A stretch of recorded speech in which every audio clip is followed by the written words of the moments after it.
और एक बार की बाजार पे नजर डालिए जहां रिकवरी का ट्रेंड देखने को मिल रहा है। यूरोप के बाजार इनफैक्ट बेहतर खुले हैं और उसी का फायदा हमारे मार्केट्स को भी मिलता हुआ दिखाई दे रहा है। इस वक्त अगर आप देखें जर्मनी का डैक्स हो या फ्रांस का कैक हो, डैक्स में करीब 80 पॉइंट की, कैक में करीबन 40 पॉइंट की तेजी देखी जा रही है। फुत्सी करीब 75 पॉइंट ऊपर है। तो यूरोपियन मार्केट्स का ये संकेत है जो हमारे बाजारों को भी ऊपर की तरफ खींचता हुआ इस वक्त दिखाई देगा। अगर आप निचले स्तरों से देखें तो सेंसेक्स और निफ्टी में अच्छा खासा सुधार देखने को मिला है आज के दिन। और मार्केट ब्रेथ भी अगर आप देखें, ओवरऑल ब्रॉड मार्केट में अनिल अच्छी खासी गिरावट देखी जा रही थी, जहां पे अब थोड़ी सी राहत धीरे धीरे आती हुई दिख रही है। बिल्कुल, तो रिकवरी साफ तौर पर नजर आ रही है और 7000 के ऊपर जाने की कोशिश निफ्टी करता हुआ जरूर दिखा है, लेकिन वहां से थोड़ी बिकवाली का दबाव भी फिर से ऊपर की तरफ आता हुआ दिख रहा है। तो प्रदीप, काफी हद तक दोनों तरफ का व्यू बाजार में है और तेजी और मंदी करने वाले दोनों ही ट्रेडर्स काफी डटकर सौदे करते हुए दिख रहे हैं।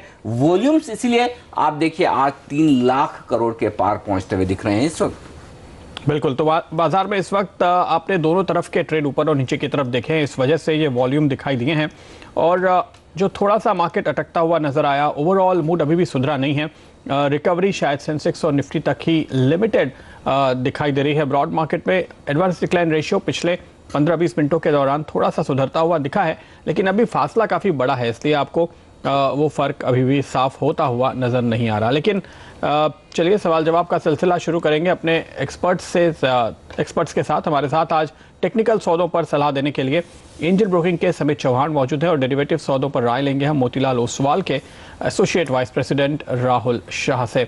आगे बढ़ने से पहले एक बार निफ्टी पे राहुल आपसे कॉल लेना चाहेंगे। क्या आप देख रहे हैं कि मंदी के खिलाड़ी कहीं मुनाफा वसूली करते हुए आपको निचले स्तरों पे नजर आए हैं आज की इस पूरी वॉलेटिलिटी में?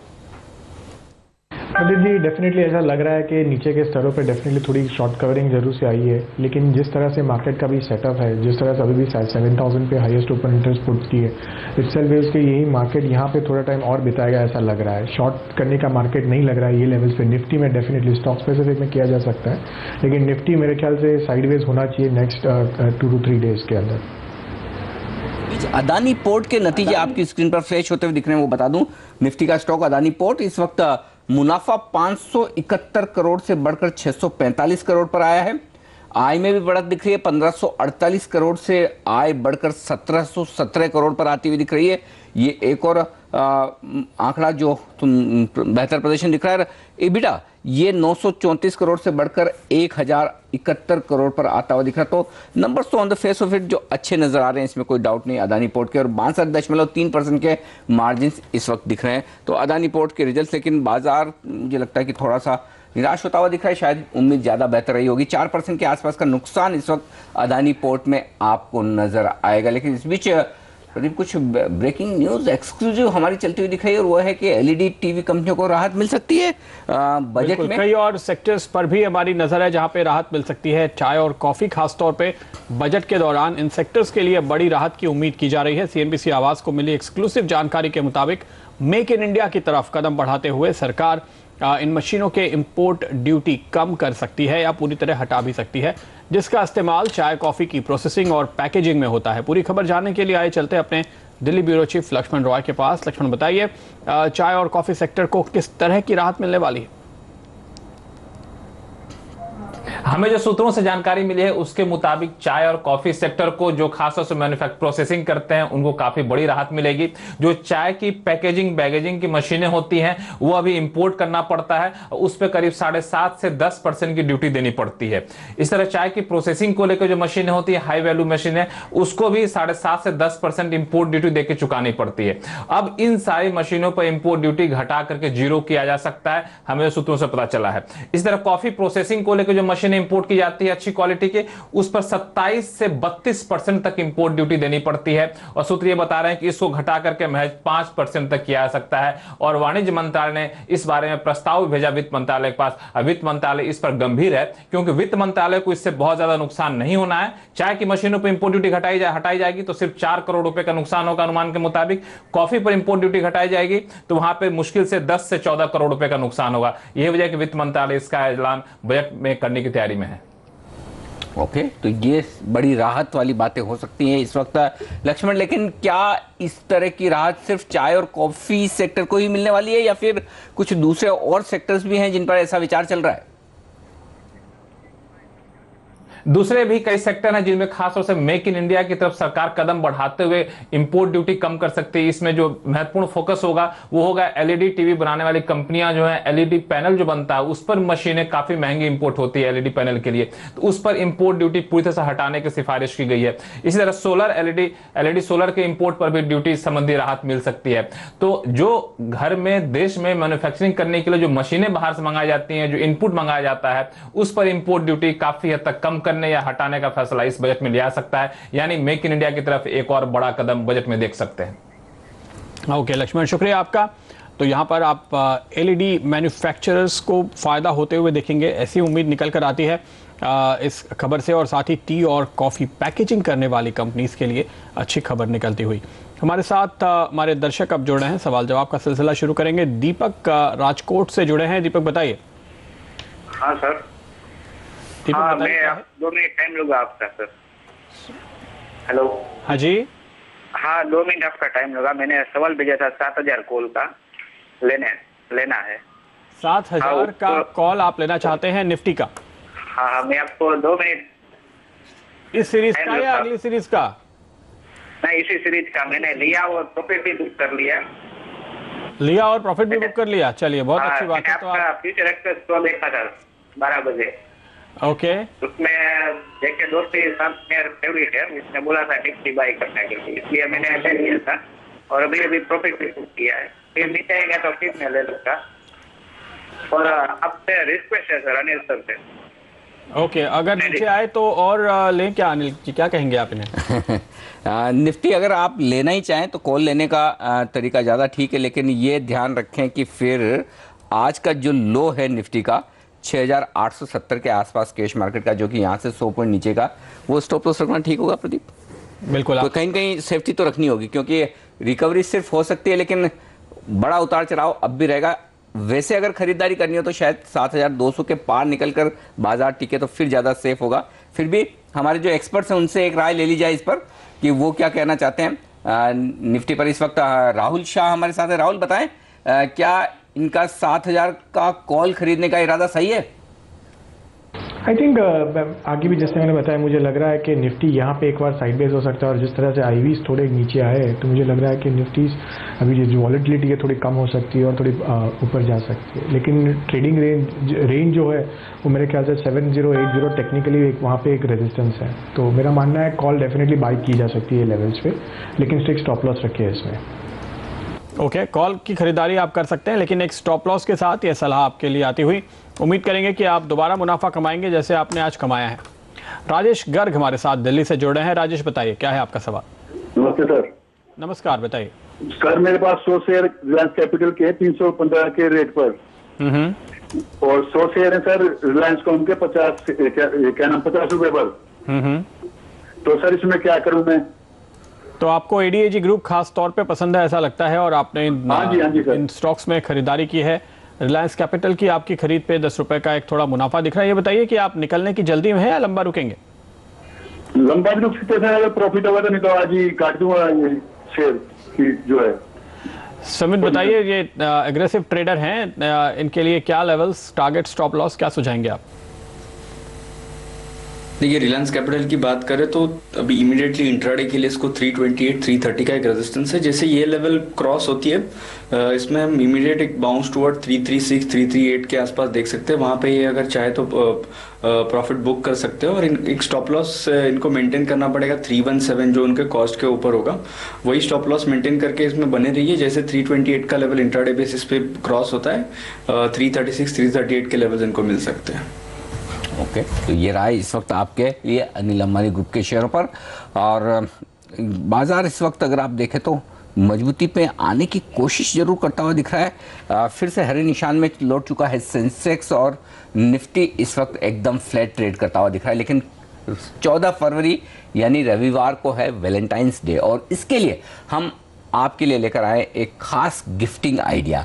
इस वैलेंटाइंस डे पर आप ऐसे शेयर गिफ्ट कीजिए जिनमें शानदार कमाई हो सकती है, लेकिन कौन सा शेयर गिफ्ट करें जिससे कि आपका वैलेंटाइन हमेशा खुश रहे? आइए जानते हैं हमारी सहयोगी प्रियंका संभव से।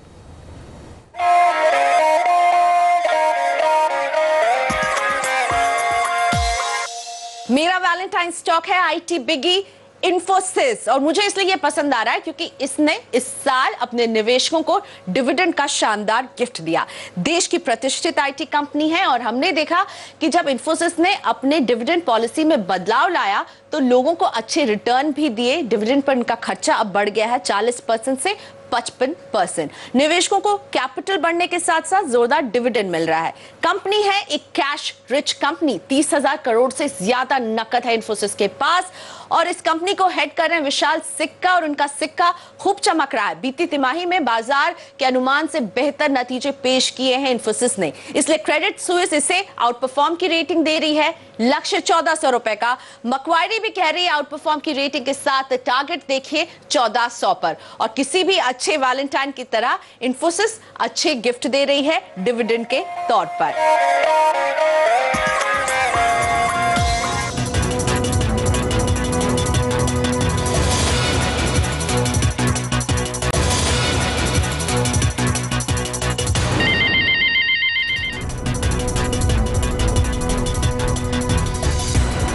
स्वागत है आपका एक बार फिर। और फिलहाल अगर बाजार पे नजर डालें 69 5 पॉइंट नीचे निफ्टी, तो कोई बड़ा मूवमेंट आता हुआ नहीं दिख रहा। ऊपर जाने की कोशिश बार बार अटक जा रही है। देखना होगा कि हम हरे निशान में थोड़ी देर तक निफ्टी को देख पाते हैं कि नहीं। कुछ देर पहले हमने कोशिश की फिर नीचे, लेकिन इस बीच निफ्टी बैंक जरूर पॉजिटिव जोन में बना हुआ है करीब 2-2.5 पॉइंट्स की मजबूती के साथ। लेकिन मार्केट ब्रेथ अगर आप देखें ओवरऑल तो वो अभी कमज़ोर है, और निफ्टी बैंक भी आप देखें तो बिल्कुल नेगेटिव जोन में आने की, लाल निशान में आने की तैयारी में दिखाई दे रहा है। मार्केट ब्रेथ थोड़ी इंप्रूव हुई है पर अभी भी गिरने वाले शेयर्स काफ़ी ज़्यादा हैं। और हमारे साथ हमारे एक्सपर्ट्स बने हुए हैं। अगला सवाल लेते हैं संदेश का, जो हमारे साथ जुड़ चुके हैं पुणे से। संदेश बताइए। Good afternoon. गुड आफ्टरनून, बताइए क्या है आपका सवाल? सर मैंने बैंक निफ्टी में हेज किया है। हेलो, बैंक निफ्टी में आपने क्या किया है? हेज किया है सर, मैंने कॉल भी खरीदा है, पुट भी खरीदा है। ओके, किस लेवल का कॉल और किस लेवल का पुट लिया? मैंने सर 15,000 का कॉल खरीदा है और 13,000 का पुट खरीदा है। सॉरी, 13,000 का कॉल खरीदा है और 14,500 का पुट खरीदा हुआ। 13,000 के आपने कॉल खरीदे हैं, इस वक्त 14,000 के। उल्टा है सर, 30,000 का पुट है। 13,000 का पुट और 14,500 का कॉल। हाँ, वो लिया होगा आपने, तो ठीक है। 14,000 पे हैं हम। आपने 1000 पॉइंट नीचे का पुट लिया है और 500 पॉइंट 500 पॉइंट नीचे का पुट है। हाँ, 13,000 का पुट एंड 14,500 का कॉल। ओके, अब ये किस तरफ जाता हुआ नजर आएगा और कैसे मुनाफा होगा? राहुल, लेने क्या सलाह देंगे आप? आई थिंक उन्होंने जो पुट और कॉल दोनों लिया है, मेरे ख्याल से 13,000 का जो पुट लिया हुआ है तो मेरे ख्याल से काफ़ी दूर रख कर लिया है। तो मैं एडवाइज नहीं करूंगा कि 13,000 का पुट आप लीजिए, लेकिन उनकी स्ट्रैटेजी है दोनों कॉल और पुट दोनों बाई किए तो एक बड़ा बाउंस बैक में उनको निकलने का मिल सकता है। तो जिस तरह से ओवरसोल्ड जोन में बाजार है स्पेसिफिकली बैंक निफ्टी में, तो मैं मानूंगा कि ये थोड़ा अपसाइड के मूव में जा सकता है बैंक निफ्टी, केवल वो शॉर्ट कवरिंग के हिसाब से। तो मेरे ख्याल से पुट हटा देने की मेरी सलाह रहेगी। 13,000 का कॉल में बने रही है, ऐसी मेरी मानना है। ओके, इनफैक्ट आप अपनी कॉस्ट को भी हेज कर रहे हैं जो आपने तेजी की है, और चूंकि आपने 500 पॉइंट ऊपर की कॉल ली है और 1000 पॉइंट नीचे का पुट है, तो आप नेट लॉन्ग पोजीशन में है, ऐसा ही मानेंगे। और उसको आप हेज कर रहे हैं नीचे का, काफ़ी नीचे का एक पुट लेकर।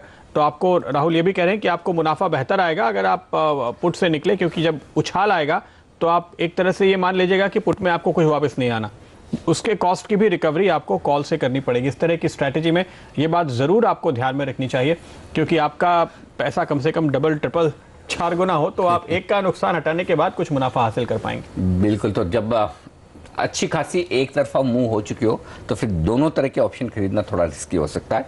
एक डायरेक्शनल कॉल लेना ही होगा तो ही आप अच्छा मुनाफा कमा पाएंगे। लेकिन सीएनबीसी आवाज़ पर आ गया है बाजार में पैसा बनाने के साथ साथ इनाम जीतने का मुकाबला।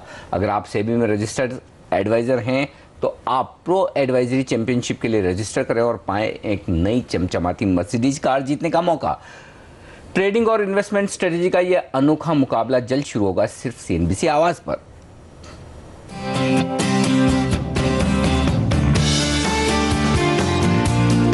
सेबी में रजिस्टर्ड इन्वेस्टमेंट एडवाइजर्स के लिए आ रहा है शानदार मौका, प्रो एडवाइजरी चैंपियनशिप यानी PAC। सिर्फ CNBC आवाज पर आपको मिलेगा इस चैंपियनशिप का पूरा ब्यौरा और शानदार इनाम जीतने का मौका। ये एक मुकाबला है इंट्राडे ट्रेडिंग कॉल्स देने वाले एडवाइजर्स के लिए। ये मुकाबला इक्विटी, कमोडिटी और करेंसी तीनों मोर्चों पर एक साथ चलेगा। तीनों के अपने अपने मुकाबले होंगे और हर रोज सबसे जबरदस्त कॉल देने वाले एडवाइजर को मिलेंगे शानदार प्राइज यानी 10-10 ग्राम सोना। हर कैटेगरी में चैंपियनशिप जीतने वाले को मिलेगी चमचमाती मर्सिडीज कार। चैंपियनशिप में हिस्सा लेने के लिए आपको सेबी से रजिस्टर्ड इन्वेस्टमेंट एडवाइजर होना जरूरी है। इसके बाद आपको एडवाइजरी मंडी के रजिस्ट्रेशन पेज पर जाना है, अपना ब्यौरा भरकर रजिस्ट्रेशन करवाना है और आप इस चैंपियनशिप में हिस्सा लेने के लिए तैयार हैं। चैंपियनशिप का पहला सीजन 21 अप्रैल से 22 जुलाई तक चलेगा और सबसे बड़ी बात यह है कि इस चैंपियनशिप में हिस्सा लेने के लिए आपको कोई फीस नहीं देनी है।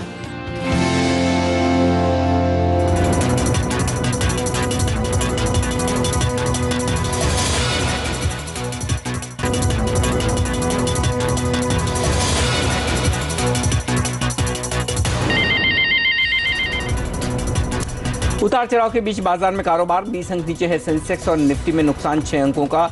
मिड कैप इंडेक्स अभी भी हरे निशान से बेहद दूर है, 150 अंकों की गिरावट वहां पर है। बैंक निफ्टी में रिकवरी जरूर आई है, बैंक निफ्टी महज 5 अंक नीचे बचा है, तो काफी उतार चढ़ाव के बीच कारोबार यहां पर होता हुआ दिख रहा है। वक्त है हमारे एक्सपर्ट से विदा लेने का, समित चौहान से। समित, बहुत बहुत शुक्रिया आपका हमारे लिए वक्त निकालने के लिए। और ब्रेक लेंगे और ब्रेक के बाद हमारे साथ कार्यक्रम में शामिल हैं ऑलरेडी राहुल शाह, उनसे हम बात करेंगे लॉन्ग या शॉर्ट वायदा कारोबार के ट्रेड्स पर लेंगे उनकी राय, लेकर आएंगे आपके लिए आखिरी सौदा इस छोटे से ब्रेक के बाद।